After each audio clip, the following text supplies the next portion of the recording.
Bonsoir à toutes et à tous, heureux de vous retrouver pour la tranche info en direct sur votre antenne Canal 10 Télévision avec au programme de cette soirée Info 10, le journal local et régional qui sera suivi de Sport 10, l'actualité sportive du département avec Séverine Méridan. Ce sera tout de suite après la coupure pub de 19h, mais pour l'instant place au JT.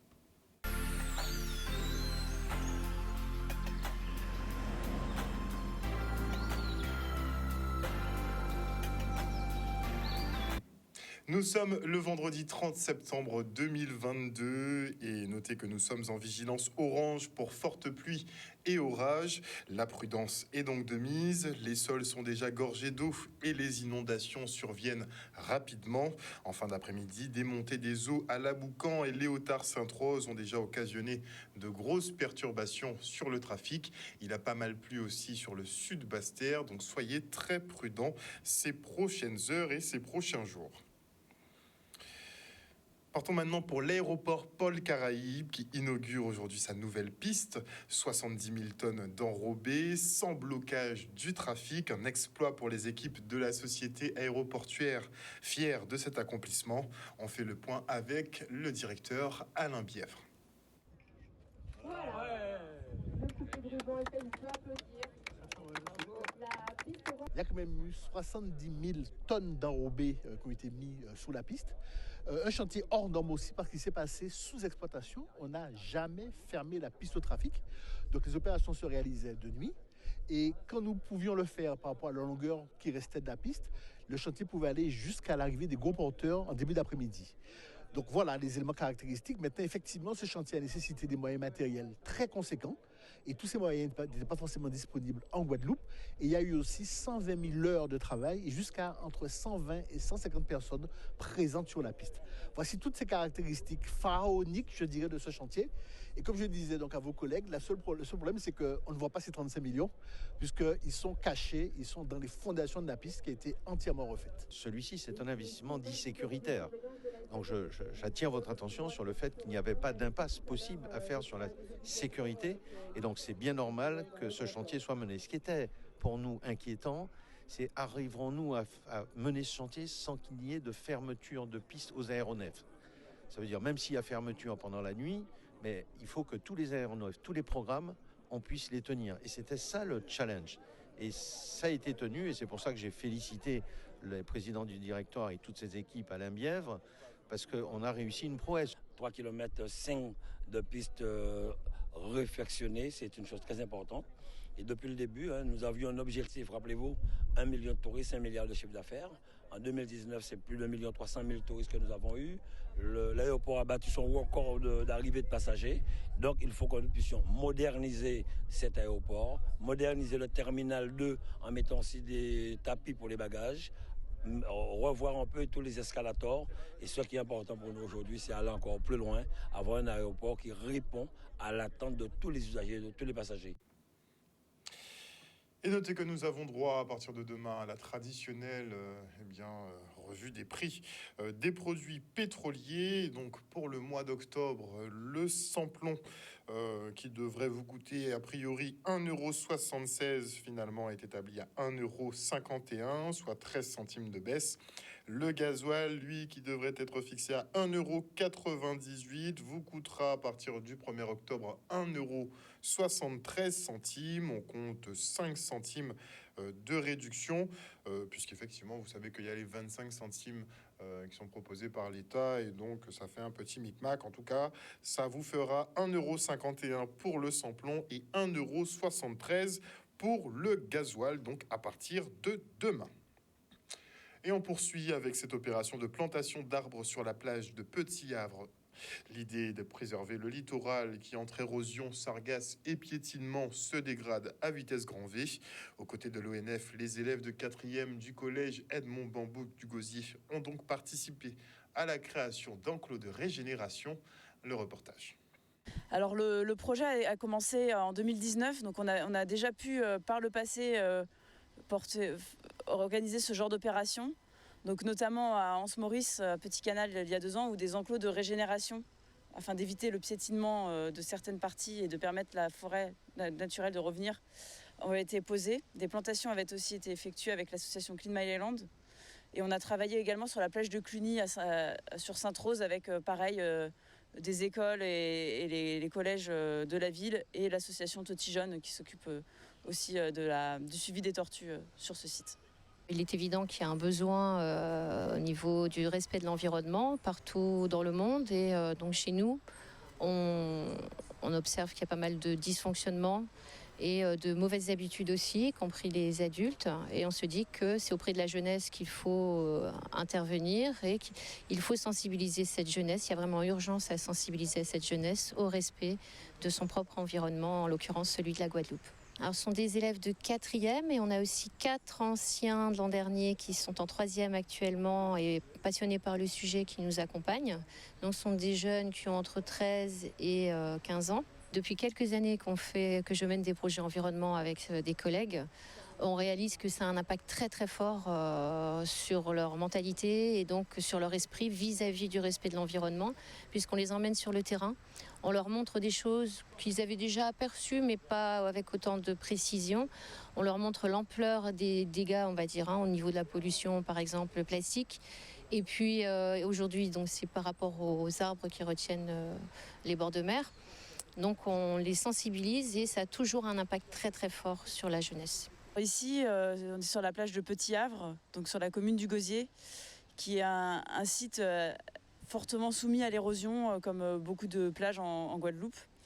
Notamment, on a affaire ici à une érosion à la fois donc, littorale, donc, sous l'effet de la houle, mais également pluviale, sous l'effet de ruissellement des eaux de pluie.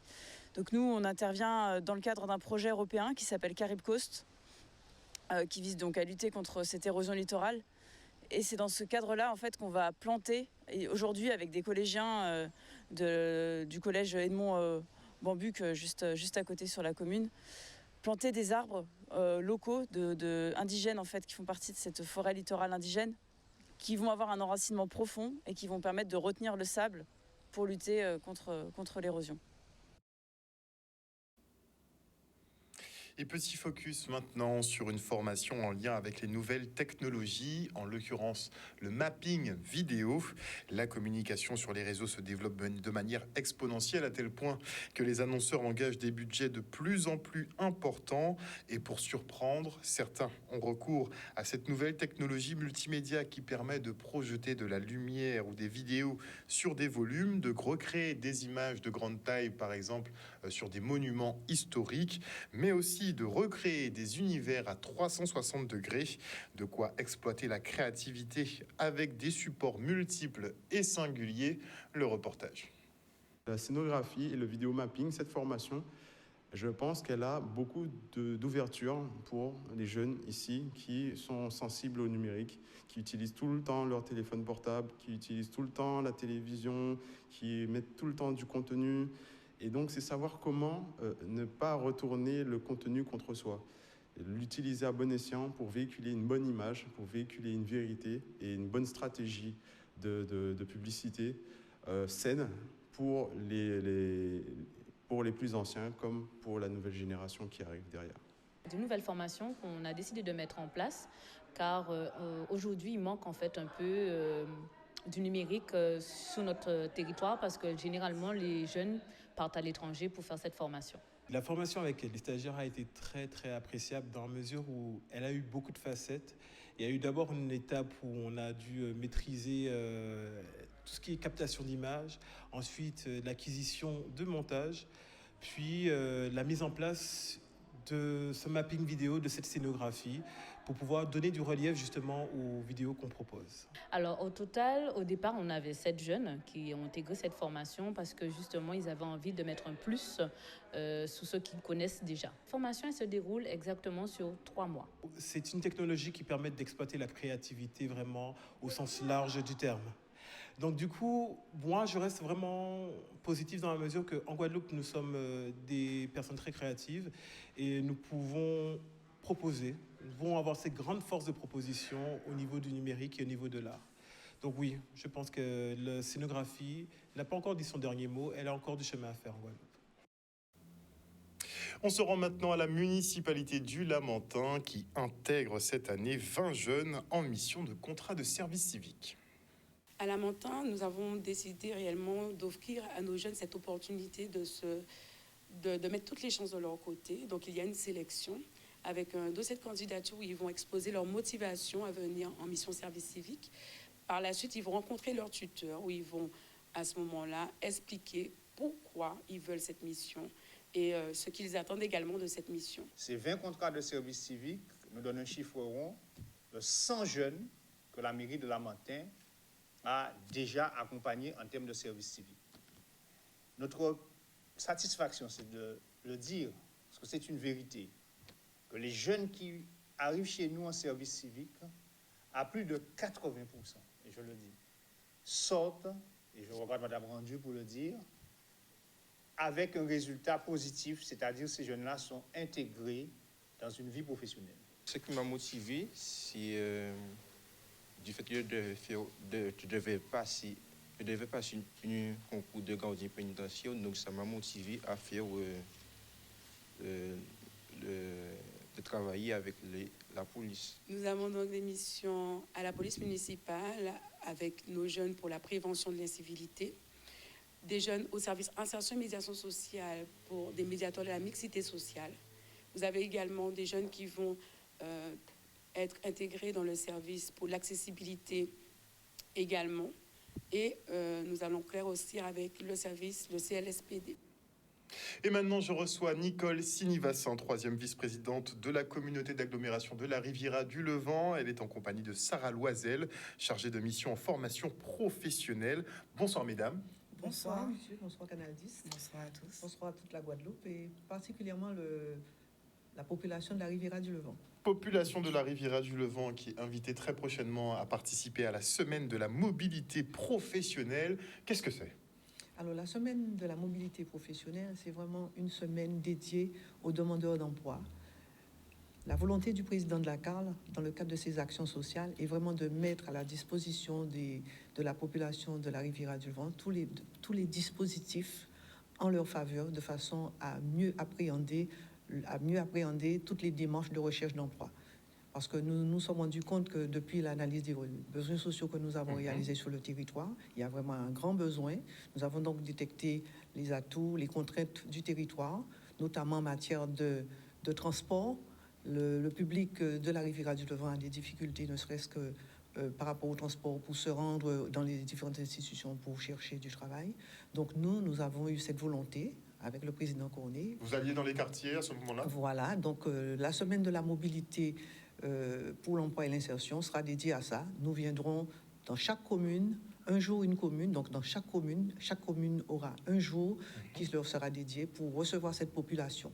Donc je profite de l'occasion pour inviter le public concerné, les jeunes, les demandeurs d'emploi. Alors, quel public concerné ? Que les jeunes ? Ce sont les jeunes et les demandeurs d'emploi de tout âge. À tout âge, on a besoin de travailler. Donc, tous ceux qui se sentent concernés, qui ont besoin des formations, qui sont en recherche, donc je les invite à venir nombreux aux différents points que nous avons dédiés à leur attention.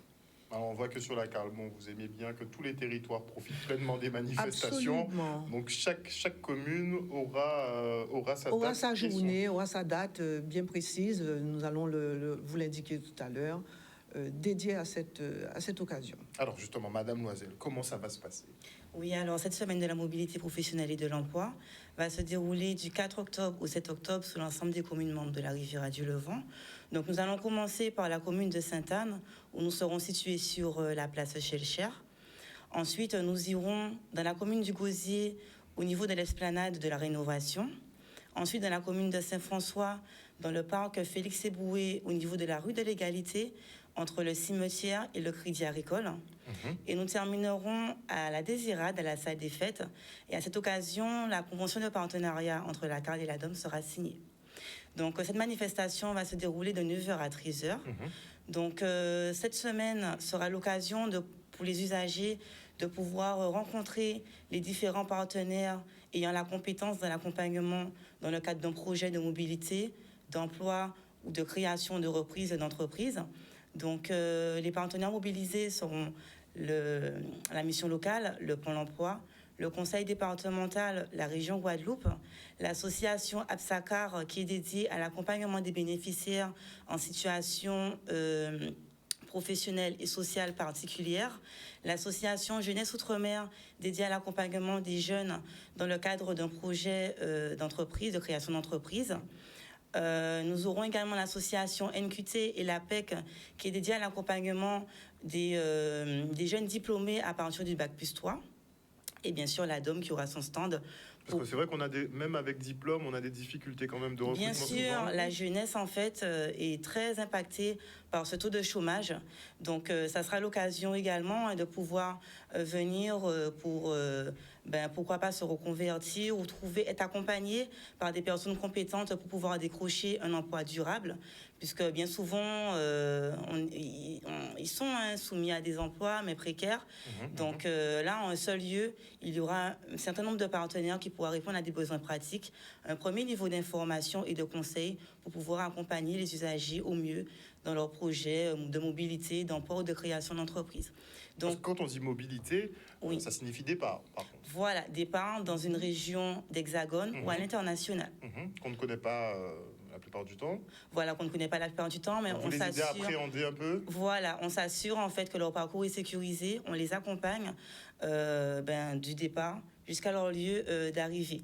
Donc, il y a une équipe en fait qui prend le relais une fois qu'ils sont sur le territoire d'Hexagone ou à l'international pour pouvoir les accompagner au mieux, pour qu'il n'y ait pas en fait de difficultés, puisque quand on n'est pas dans son lieu de résidence d'origine, on se retrouve un peu perdu et tout. Donc, on a vraiment un rôle d'accompagnement pour que notre jeunesse et autres, puisqu'il n'y a pas que les jeunes qui partent en formation. C'est vrai qu'on parle souvent que des jeunes, mais voilà. Il y en a beaucoup. Comme vous dites, tout le monde a besoin de travailler. Voilà, tout le monde a besoin de travailler. On a des personnes âgées de 60 ans qui partent en formation pour compléter leur cursus. Surtout à l'heure où on parle de retraite à 65 ans. Voilà, et pouvoir avoir un niveau aussi d'emploi plus périn. Donc voilà.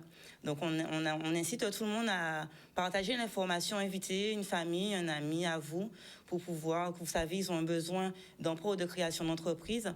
Donc vous avez la possibilité de vous déplacer sur l'une des journées qui vous sera dédiée.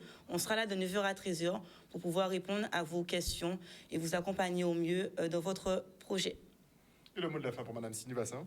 Bien, le mot de la fin, c'est que je demande effectivement à tous les usagers, tous ceux qui se sentent concernés par l'emploi, par la recherche d'emploi, de bien vouloir venir à nos différentes journées dédiées à leur attention, de façon à pouvoir répondre effectivement à leurs attentes. Donc voilà, et comme je le rappelle également, c'est vraiment la volonté du président de la Riviera du Levant de pouvoir vraiment donner satisfaction à son territoire à travers l'emploi, à travers le développement économique. Voilà. Merci beaucoup, je le rappelle, Nicole Sini-Bassin, 3e vice-présidente de la CARL, qui était en compagnie de Sarah Loisel, chargée de mission en formation professionnelle, qui sont venus nous présenter donc cette semaine de la mobilité professionnelle qui va commencer à partir de lundi prochain, mardi prochain, et ce sera sur tout le territoire de la CARL. Voilà, merci à tous. Et on part maintenant pour l'inauguration du musée Shelcher à Pointe-à-Pitre. Après 6 ans de fermeture, l'établissement culturel propose de découvrir l'histoire de l'art antillais dans sa diversité. Le reste en images. Vous avez ici des œuvres qui, pour certaines, ont plusieurs milliers d'années. On a un véritable fragment de sarcophage égyptien, on a des vases canopes, mais il y a aussi de très beaux objets qui nous viennent des populations amérindiennes ou du Congo, de l'Afrique d'une façon générale. Et donc l'idée, c'est découvrir l'histoire de l'art dans sa richesse, dans sa diversité, et de voir comment la richesse et la diversité de ce que produisent les Guadeloupéens s'inscrit dans cette histoire. Il a été fermé pendant 6 ans et maintenant c'est un écrin réouvert à la population et avec une collection évidemment renouvelée et un espace d'art contemporain. Et là on vient de voir notamment aussi un espace éducatif pour les enfants. J'invite la population et tous les gens à venir déambuler dans ce lieu magnifique d'histoire et de beauté. Déjà, c'est une très grande satisfaction compte tenu des travaux réalisés et le rendu. Nous avons voulu faire évoluer le musée Shelcher en musée d'art, tout en conservant l'œuvre, la vision, l'expression artistique de Shelcher, mais que cela soit un lieu d'expression. Et c'est en ce sens que nous avons mis des salles d'exposition Aujourd'hui, on a pu voir le photographe Dabrio qui, avec cette première exposition, nous aurons beaucoup d'artistes guadeloupéens qui vont pouvoir s'exprimer, mais au-delà, pour que les enfants puissent s'approprier l'art, la salle aussi, ou familiariser, initiation donc, de l'art avec les enfants, les scolaires. Il s'agit effectivement de co-construire ensemble des partenariats dans la durée. Et s'agissant de la relation aux artistes, aux équipes artistiques, aux filières professionnelles en général, c'est d'être présent sur le territoire, mais tout ça dans une cohérence locale et spécifique à la Guadeloupe. Le musée n'est pas seulement tourné vers le passé, mais aussi vers l'avenir. En tout cas pour nous, à Pointe-à-Pitre, ça va apporter une vraie impulsion à l'attractivité de la ville et nul doute qu'entre le port de croisière et le centre-ville, ce parcours qui reste encore amélioré devant, il faut le dire, mais ce qu'il y a au sein de ce musée, c'est vraiment merveilleux. Un reportage signé Olivier Félix. Et à Morne-à-l'Eau, on aborde une thématique bien-être mais assez taboue, à savoir la sexualité des seniors. Et oui, ils ont le droit de faire ce qu'ils veulent, n'est-ce pas? Et pendant 2 ans, ils étaient assez isolés et peut-être un peu frustrés pour certains. C'était donc l'occasion, effectivement, un peu d'ouvrir les vannes, on va dire ça comme ça. Regardez. En disant là, nous faisons une conférence sur la sexualité des seniors. Nous avons un intervenant, c'est-à-dire un psychologue qui va venir expliquer nous tout le fonctionnement de la sexualité. Des bêtises nous avons ignoré et que finalement, il a expliqué nous très clair. Et là, nous avons notre base de vie au niveau de la sexualité. Ça compliqué et par le passé, c'était tabou. Ça tabou. La famille, nous pas de cas expliquer nous avons la sexualité. Même maintenant. Et encore. Avec les médias qu'il y a maintenant, on ne peut pas même expliquer un petit monde rien sur la sexualité. D'ailleurs, je suis capable de dire, papi, qu'est-ce que tu veux connaître? Nous avons organisé cette journée parce que le thème de la Semaine Bleue, c'est « Changeons notre regard sur les seniors, brisons les idées reçues ». Alors, les seniors ont été impactés pendant 2 ans. Il y a eu la crise sanitaire. Ils étaient chez eux, ils étaient isolés, ils ne pouvaient pas voir leurs petits-enfants, il n'y avait plus d'activité. Donc, aujourd'hui, pour commencer cette Semaine Bleue à Morne-à-l'Eau, nous avons décidé de mettre au programme ce débat sur la sexualité des seniors. Nous avons pensé que ça allait avoir du succès parce que les gens n'osent pas parler de la sexualité. Vous savez que c'est un peu un sujet tabou, surtout pour des personnes de cet âge. Donc voilà, on est étonnés, mais il y a du monde et puis les gens sont intéressés, ils écoutent, ils posent des questions. Puis la psychologue qui intervient, Madame Salin, je crois, elle explique bien et puis elle met tout le monde à l'aise parce qu'il faut quand même être détendu pour parler de sexualité, surtout quand on est senior. Et c'est pourquoi d'ailleurs nous faisons conférence à ce jour-là, c'est bien pour que les personnes âgées, les seniors, puis à l'aise hors des enfants. Donc nous, entre seniors, entre nous, nous peut dire ça, nous pouvons parler correctement, nous pouvons parler tabou, nous pouvons parler gros mots si vous voulez. Eh ben, des fois, quand il a dit ça pas fonctionner, des fois, c'est faute à vous-même, senior là. Ou pas comprendre quoi, ou pas comprendre quoi, ou pas comprendre besoin quoi. Que il pas même bien qu'il a tenu 20 ans. L'autre 20 ans, on est en érection tout de suite. Mais aller là, il faut chercher en érection. Pas pour tout le monde. C'est-à-dire qu'il faut avoir des envies, il faut avoir une excitation. Maintenant, avant l'autre 20 ans, on regarde madame pas pour jouer debout. Mais allez regarder ou payer debout. Mais s'ils font sens bas, ils motivent, eh ben, au debout, hein. Gonom l'a dit, il faut chercher l'élection. Ouais, chercher les. En tout cas, on en rigole, ça reste tabou. Mais avoir une vie sexuelle épanouie, c'est vraiment très important. Souvent, on fait l'impasse dessus hein, parce qu'on est très pris par beaucoup de choses. Mais avoir une vie sexuelle épanouie, c'est super important. Ça évite beaucoup les frustrations et puis les gens un peu très beaucoup aigris. Et puis on ne sait pas trop pourquoi, vous voyez. En tout cas, voilà, chers téléspectateurs, nous sommes arrivés au terme de ce journal. N'oubliez pas que nous sommes en vigilance orange pour fortes pluies et orages. Les sols sont déjà très gorgés d'eau, donc les inondations surviennent rapidement. La sécurité donc de mise sur les routes, en montagne et aux abords des cours d'eau. On doit se retrouver vivant la semaine prochaine, vous savez déjà. Donc faites très attention. Une bonne soirée à vous à l'écoute des programmes de Canal 10 Télévision. N'oubliez pas que chez nous, vous faites l'information que nous diffusons. Le journal local revient lundi à 18h30. Un bon week-end à vous. Bisous, bisous tout le monde.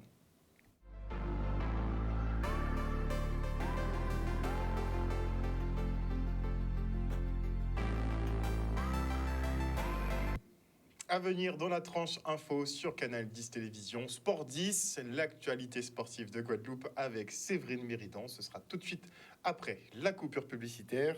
Et avant cela, je dis bonsoir à Marie-Hélène Borès, bonsoir et bisous à Maggie Delaney, à Perle de Karukira, au général Franck Abar, le général Franck Abar qui nous dit comment apprendre à ses parents à faire des enfants. C'est vrai que les enfants, maintenant, ils ont Internet, n'est-ce pas?